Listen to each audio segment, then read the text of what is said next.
నమస్కారం నా పేరు శ్రీకాంత్ మీరు చేస్తున్నారు వెకిటాక్ in Telugu. So dear friends, మన ఇండియన్ మార్కెట్లోకి Asus కంపెనీ అయితే ఒక న్యూ ల్యాప్టాప్ అయితే లాంచ్ చేయడం జరిగింది. ఈ యొక్క మోడల్ వచ్చేసరికి ZenBook 14 ఫ్లిప్ ఎడిషన్. సో ఈ యొక్క ల్యాప్టాప్ అయితే చూస్తానికైతే ఎక్స్ట్రీమ్ స్పెక్స్ ప్రొవైడ్ చేశారు. ఇది యూజువల్లీ వీళ్ళైతే మనకి ఎవరైతే ఎక్కువగా కంటెంట్ క్రియేటర్స్ ఉంటారో సో వాళ్ళని దృష్టిలో పెట్టుకొని ఈ యొక్క ల్యాప్టాప్ని వీళ్ళు డిజైన్ చేస్తారు నాకైతే అనిపిస్తుంది. సో ఈ యొక్క ల్యాప్టాప్ మనకి ప్రైస్ కూడా చాలా అగ్రెసివ్గా పెట్టారు. యూజువల్లీ నాకు Asusతో చాలా గట్టి బాండింగ్ ఉంటుంది. సో నేను ఇదివరకు వాడిన ఓల్డ్ ల్యాప్టాప్ కానివ్వండి లేదా మదర్ బోర్డ్ కానివ్వండి Asus ప్రైజెస్ చాలా తక్కువగా ఉంటాయి. మనకి క్వాలిటీ అనేది ఎక్స్ట్రీమ్గా ఉంటాయి. మనకి చాలా సంవత్సరాలు అయితే ఇదైతే మనకి మన్నిక ఉంటుంది. సరే ఏదైనా సరే ఈ యొక్క ZenBook 14 ఫ్లిప్ ఎడిషన్ ల్యాప్టాప్ గురించి డిస్కస్ చేద్దాం. ఇది యూజువల్లీ మనకి 2-in-1 ల్యాప్టాప్ అనుకోవచ్చు. మీరు కావాలనుకుంటే నార్మల్గా ల్యాప్టాప్ లాగా యూజ్ చేసుకోవచ్చు.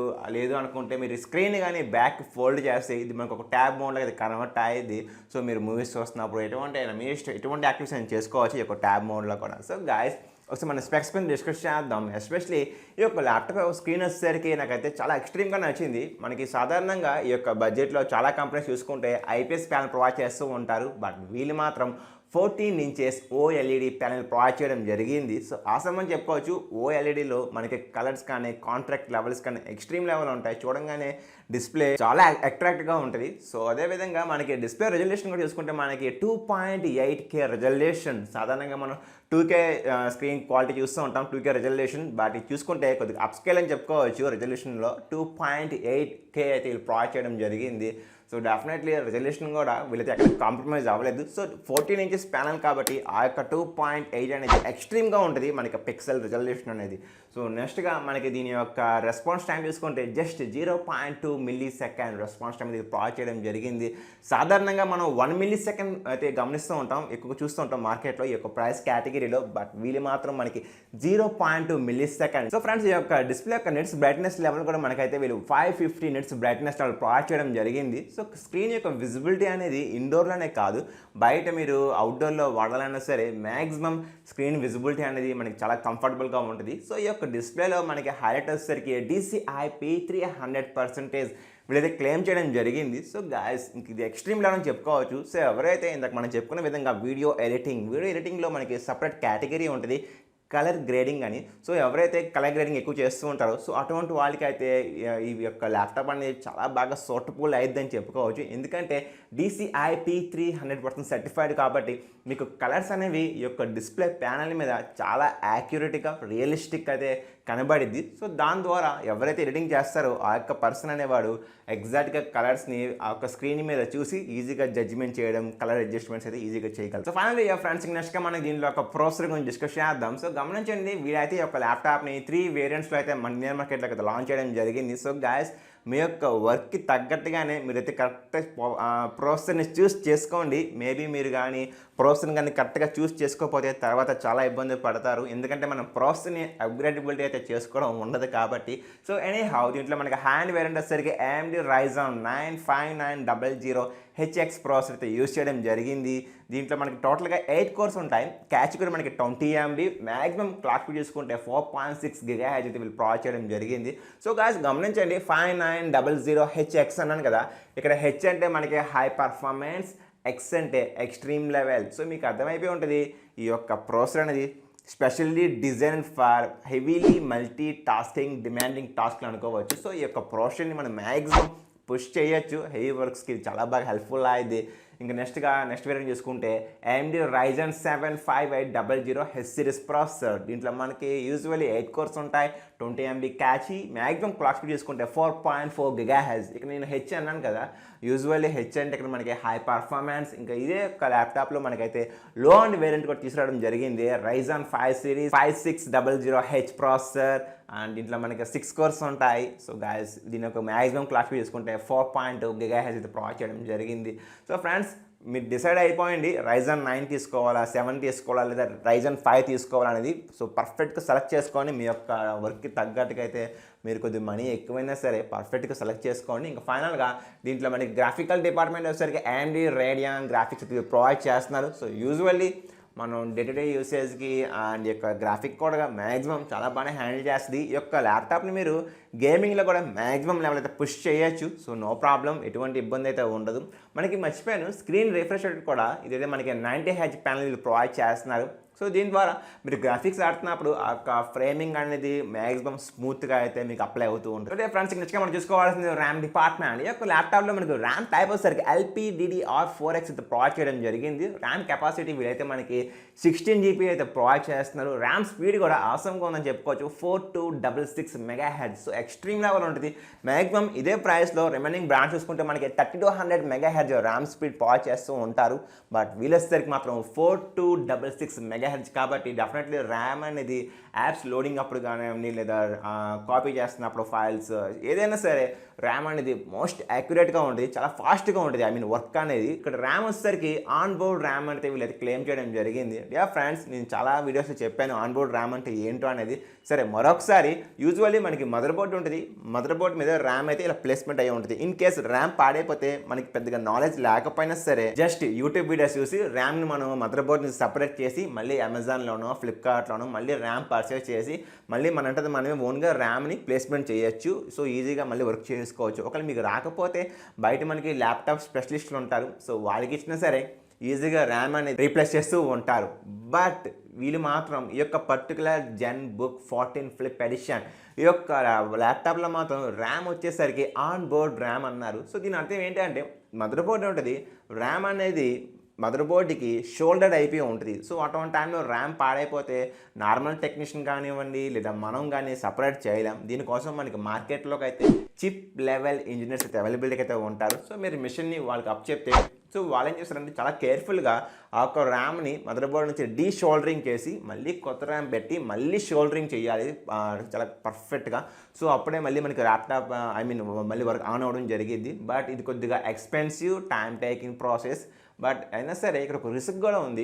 ఒక్కోసారి ఇన్ సమ్ కేసెస్ కొన్నిసార్లు అయితే ర్యామ్ని మదర్ బోర్డ్ నుంచి సపరేట్ చేయడం కుదరదు, అంటే డీషోల్డరింగ్ చేయడం పాసిబిలిటీ అయితే ఉండదు. సో అటువంటి టైంలో ఇంకా ర్యామ్ పాడైపోయింది కాబట్టి సిస్టమ్ ఆన్ అవ్వదు. సో అటువంటి టైంలో ఎంటైర్ మదర్ బోర్డ్ అయితే చేంజ్ చేయాలి. గమనించుకోండి, ఎంటైర్ మదర్ బోర్డ్ చేంజ్ అనగానే మనకి నియర్లీ 20 నుంచి 25 లేదా 30,000 కాస్ట్ అయితే అవుతూ ఉంటుంది. అదే కానీ చిన్న ర్యామ్ చేంజ్ చేయాలంటే మనకి మ్యాక్సిమం 4,000 మించి అయితే అవ్వదు. సో ఒకసారి మీరు ఇది ఒకసారి నిర్ణయించుకోండి. మ్యాక్సిమం మనకి ఆన్ బోర్డ్ ర్యామ్ అయితే complaints Rao, but electronic item కదా, మేబీ చెప్పలేం ఫ్యూచర్లో. సో ఫైనల్ ఇయర్ ఫ్రెండ్స్ నెక్స్ట్గా మనం చూసుకోవాల్సింది స్టోరేజ్ డిపార్ట్మెంట్. ఈ యొక్క ల్యాప్టాప్లో మనకి బేస్ వేరియంట్ వచ్చేసరికి 512GB M.2 NVMe SSD provide చేస్తున్నారు. బట్ హ్యాండ్ వేరియంట్ వచ్చేసరికి 1 TB వరకు అయితే ప్రొవైడ్ చేస్తున్నారు. మనకి SSD read and right speed కూడా ఎక్స్ట్రీమ్గా ఉంది, 3500 Mbps/s.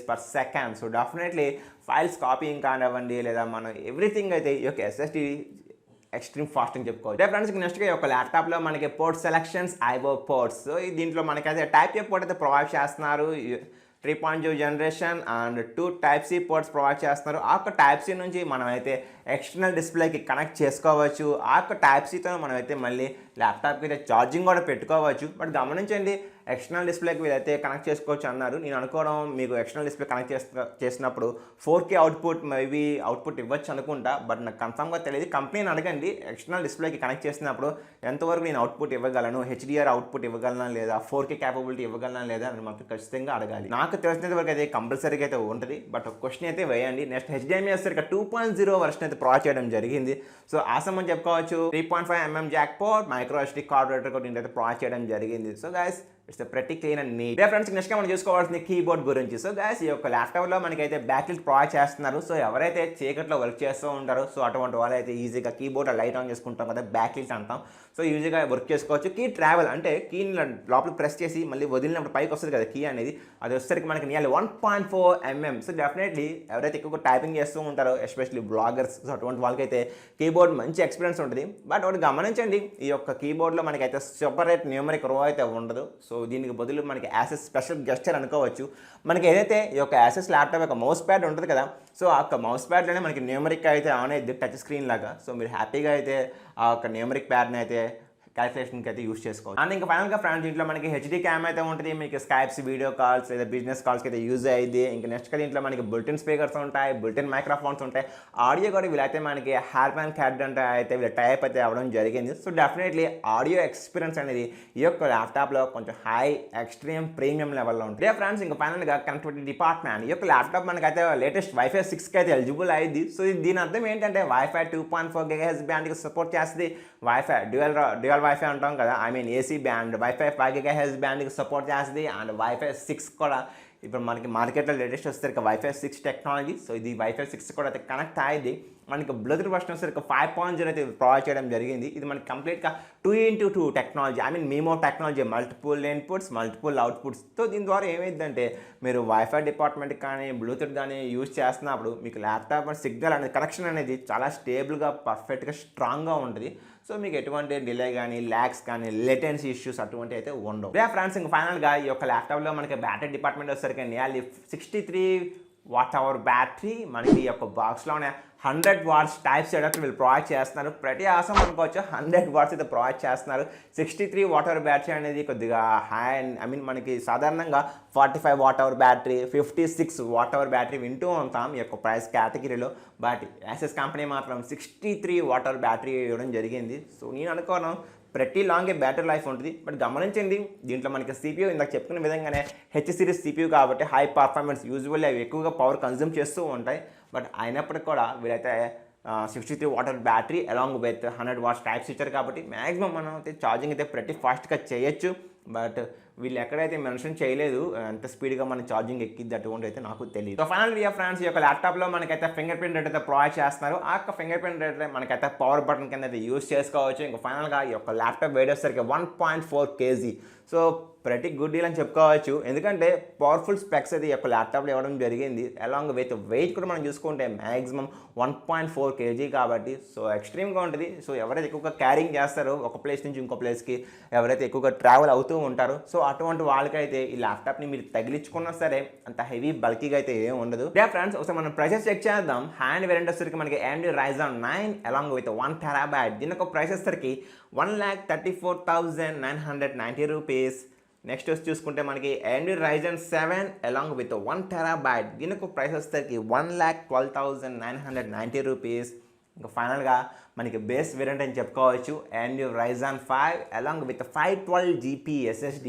దీని యొక్క ప్రైస్ వచ్చేసరికి నియర్లీ 91,990 రూపీస్. సో గైస్ చూసారు కదా, మ్యాక్సిమం నాకైతే అంత హెవీగా అయితే ఏం అనిపించలేదు. ఎందుకంటే OLED ప్యానల్ ప్రొవైడ్ చేశారు, 2.8 కర్జల్ డిస్ప్లే మనకి చితక్కొడిసారని చెప్పుకోవచ్చు.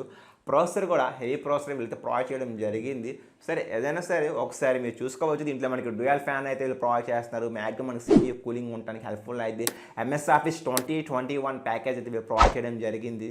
సో గైస్ యూజువల్లీ నాకు తెలిసినంత వరకు అయితే ఈ ల్యాప్టాప్ అయితే మ్యాక్సిమం ఇలా చెప్పుకున్న విధంగా కంటెంట్ క్రియేటర్స్కి అయితే వీళ్ళు ఫోకస్ చేసి లాంచ్ చేస్తుందని తెలిసిపోతుంది.